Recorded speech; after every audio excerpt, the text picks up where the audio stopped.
Bonjour, bienvenue sur Drive-In, une émission de jeuxdegolf.tv. J'ai la chance aujourd'hui d'être à Évian, en compagnie de monsieur Franck Ribou.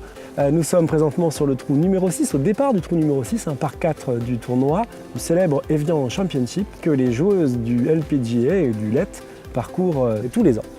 Drive-In, ça commence maintenant. Bonjour Franck, nous sommes... est-ce que je peux me permettre de vous appeler On peut tout se permettre. Bon, très bien. Vous êtes président de l'Évian Championship. Le tournoi va fêter ses 25 ans, si je ne m'abuse. Ouais. Est-ce que justement, à l'aube de cet anniversaire, vous pouvez nous dire un peu quelle était votre vision, votre sentiment au tout début par rapport à ce tournoi? Est-ce que vous pensiez arriver jusque-là? Alors, oui et non. Oui et non, parce que contrairement à tout ce qu'on lit dans les livres de management, moi j'ai toujours pensé qu'il fallait avoir des objectifs très très ambitieux, en considérant que c'est peut-être plusieurs générations qui les atteindront. Là, il se trouve que c'est la même génération qui les atteint. L'idée de départ n'était d'ailleurs pas mon idée, c'était l'idée de deux personnes, d'une jeune femme qui s'appelle Valérie Pamard, qui aujourd'hui s'appelle Valérie Goletti, qui revenait de sa fac américaine où elle était dans l'équipe de golf de la fac et qu'on avait embauchée à 21 ans comme directrice du golf, d'un greenkeeper qui est assis pas trop loin de nous, qui s'appelle Yannick Lehec, puisque c'est comme ça qu'il a démarré ici, même si aujourd'hui il est le patron de tout le resort.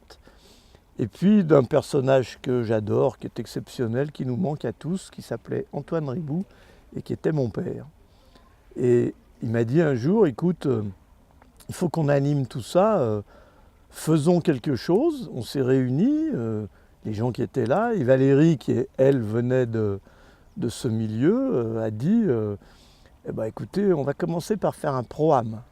Alors on a fait un pro-am masculin, c'est pas très bien passé, on va dire. J'ai quelques explications, mais on ne va pas les donner. Et l'année suivante, on a fait un pro-am féminin pour l'inauguration de ce qui était déjà la première refonte du parcours, car on en est à la deuxième refonte. Et là, ça s'est fantastiquement bien passé. On a rencontré les gens de l'époque qui dirigeaient le LIT, et on a démarré le tournoi. Et le LIT, d'ailleurs, s'est appelé quelques années après le Évian Tour. Vous étiez vous-même amateur du golf féminin? Non, moi je jouais au golf, mais j'ai commencé tardivement. J'ai commencé à l'âge de 30 ans à jouer au golf, ce qui maintenant fait quand même de nombreuses années. Mais non, on n'était pas du tout... Le féminin, on savait que c'est Évian, c'est le positionnement de l'eau, l'Évian, les mamans, les bébés, la couleur de l'étiquette, la sensualité que ça peut exprimer, l'élégance, tout ça fait partie de l'écosystème de la marque Évian. Donc il y avait une vraie logique. Et puis surtout, il y avait les deux hôtels et on voulait, dès le début, développer une clientèle privée golfique à Évian ici. Il y en avait déjà une, mais on voulait accélérer ce phénomène. L'Évian Championship, avant de s'appeler Évian Championship, c'était l'Évian Masters. L'Évian Masters. Oui. Comment on fait la transition et comment on devient un grand tournoi majeur continental? Il s'appelait l'Évian Masters à une époque où le Tour européen, et il n'y a aucune critique là-dedans, mais le Tour européen avait en son sein des joueuses qui étaient parmi les meilleures mondiales.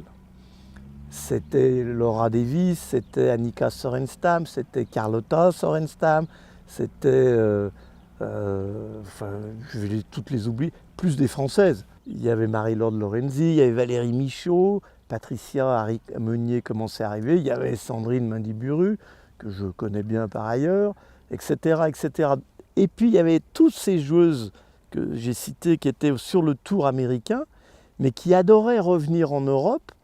À l'époque, on était au mois de juin, et elles venaient ici, et on a tout de suite focalisé sur le bien-être de ces 8 jours passés en vacances, tout en faisant son métier, etc. etc.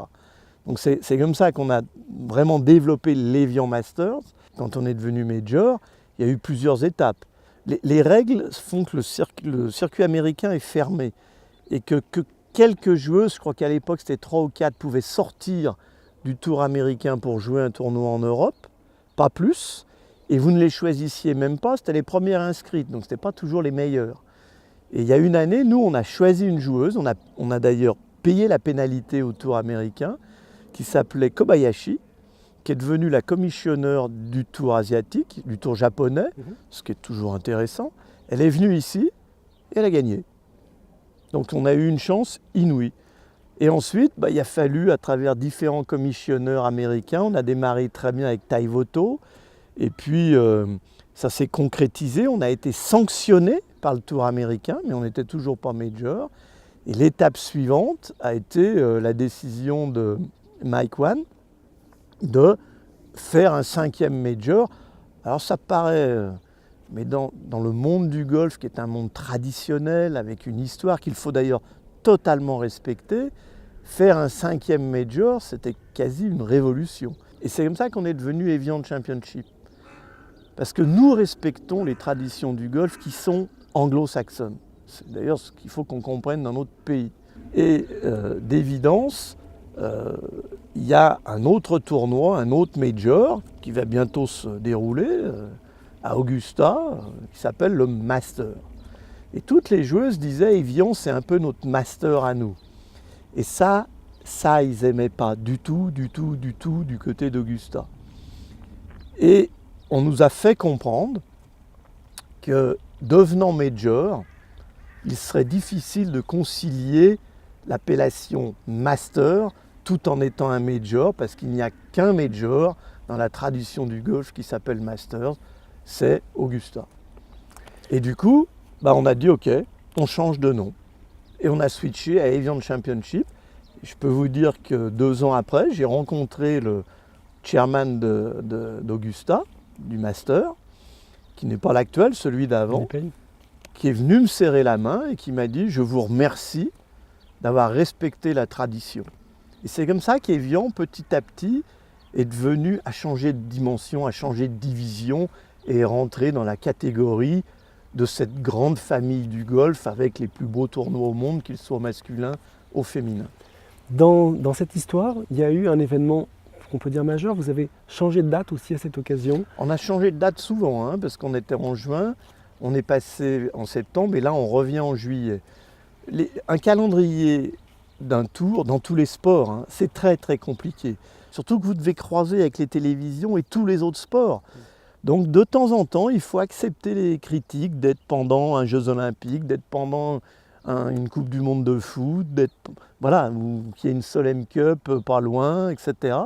Et nous, on a toujours été assez souples au respect près du business du resort. Là, on est repassé en juillet. On est tous d'accord, il n'y a jamais eu le moindre conflit. Pour une raison très simple. En septembre, là où on était, vous pouvez jouer de 8h du matin, 8h moins quart, jusqu'à 19h, 10, 15. En juillet, vous jouez de 6h du matin à 22h30. Ce qui veut dire qu'en un jour, vous pouvez quasiment faire 2 tours.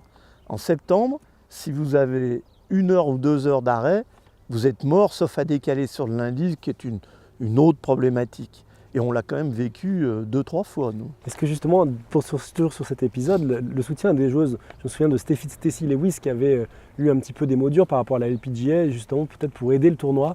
Comment vous avez vécu cette relation avec les joueuses par rapport à la date? Vous savez, quand vous êtes major, vous vous souciez très peu des relations avec les joueuses, enfin de ce qu'elles pensent ou autre, vous êtes major. Et sur 20 ans, avoir une joueuse un peu critiquée ou autre, ça ne nous a pas paru très très important. On espère juste que maintenant qu'on a changé de date, elle va changer d'avis, mais elle a un sacré caractère, elle est connue pour ça. D'accord. Alors à propos de joueuses, pour rester sur ce thème, quelles sont en 25 ans les filles qui vous ont, les joueuses qui vous ont le plus impressionné, golfiquement parlant? La première chose, c'est que quand vous arrivez à ce niveau de qualité de tournoi, vous savez que vous avez les meilleures joueuses du monde.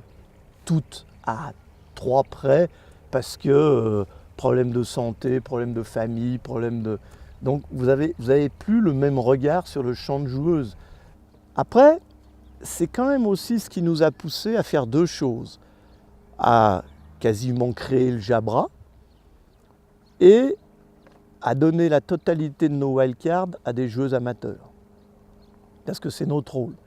La mission de départ de ce tournoi, c'était de faire en sorte que des championnes de golf puissent gagner leur vie dans un endroit d'excellence.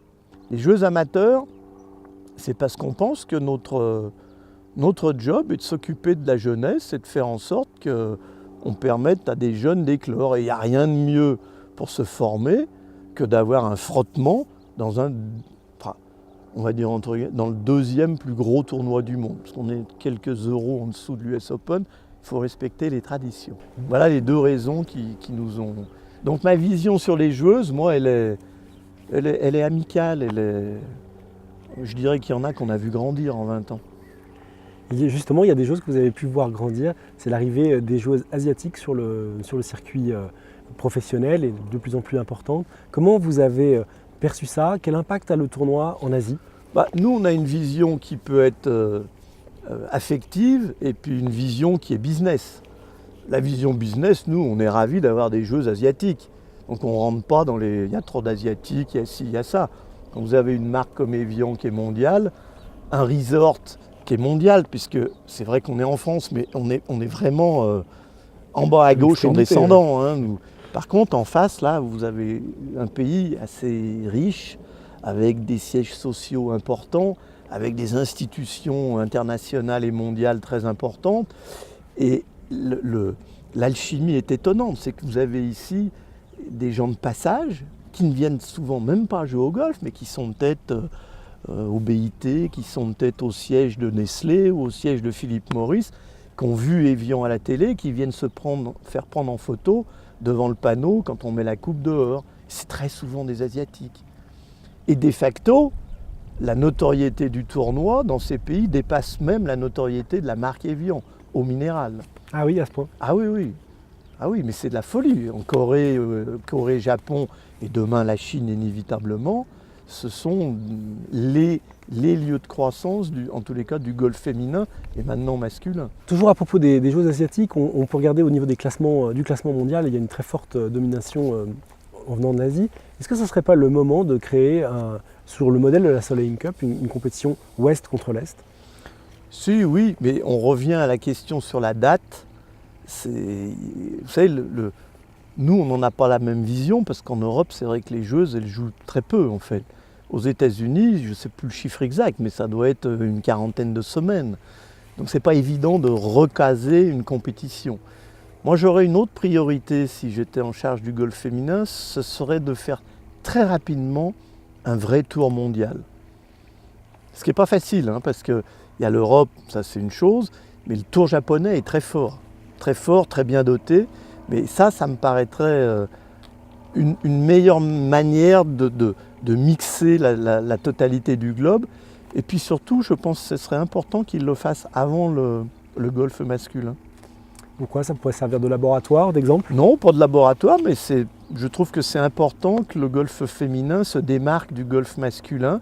Je suis un peu à contre-courant de ce qu'on voit maintenant, où on mixe hommes-femmes, etc. Mais je pense que de prendre le lead sur cette manière de faire serait quelque chose d'intéressant, parce que ça enlève toute discussion de le tour truc est plus important. Et puis d'accepter que des tours régionaux deviennent plus une division 2, mais avec des systèmes de passage pour accéder au tour. C'est dur aujourd'hui de trouver de l'argent pour organiser tout ça. Donc il vaut mieux essayer de mettre la planète en synergie, comme on dit, que plutôt laisser des zones se battre les unes les autres. Mais quelles seraient les résistances? Parce qu'en fait, ce que vous proposez, c'est quand même une idée qui a déjà lieu dans le tennis, par exemple, et ça fonctionne d'ailleurs. Oui, mais regardez, dans le tennis, vous avez des sous-produits qui se créent. Regardez l'évolution de la Ryder Cup, regardez les tournois organisés par Federer. Enfin, c'est du vrai business. Hein. Oui. C'est du vrai business. Donc les intérêts, les volontés, il faut des gens avec un certain charisme, il faut une vraie volonté politique. Regardez l'Europe politique, regardez le monde, mais c'est pareil, hein, c'est une sous-planète. Le golf est une sous-planète, comme le foot est une sous-planète, etc. Donc ça repose beaucoup sur la qualité des gens. Merci d'avoir regardé cette vidéo. Retrouvez tous nos épisodes en exclusivité sur jeudegolf.tv.